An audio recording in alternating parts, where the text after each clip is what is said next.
I'd like to talk about the upper tract neoadjuvant data that was presented at the GU Cancer Symposium. I think the data supporting the use of perioperative chemotherapy for upper tract urothelial carcinoma is quite strong. The POUT data from the UK demonstrates that postoperative platinum-based chemotherapy, ideally cisplatin-based chemotherapy, improves outcomes in patients with upper tract urothelial cancer after resection. The problem that occurs is that many patients aren't candidates for cisplatin after resection. And in the neoadjuvant setting, patients generally have more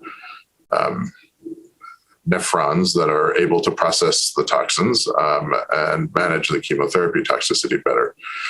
The problem with neoadjuvant therapy is it's very rare to be sure that you have muscle-invasive urothelial cancer in the kidney. And so the trial that was presented by Dr. Yip, which was conducted at MSK, had two criteria for entry.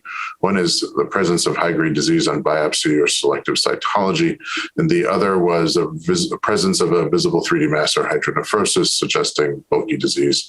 And this was based on data that shows that high-grade upper tract urothelial cancer, the outcome is quite poor, with about 50% survival after surgery alone at 5 years, regardless of the stage of the cancer. And so this approach is an option that I think people should think strongly about in patients with urothelial cancer.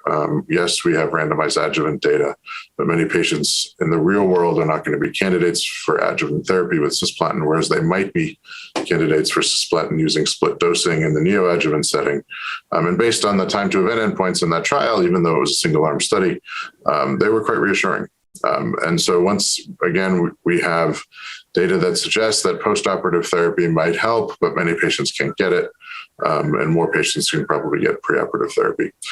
So it remains a point of controversy, although I think it's become well established that perioperative chemotherapy for upper tract disease is a useful endeavor at this point.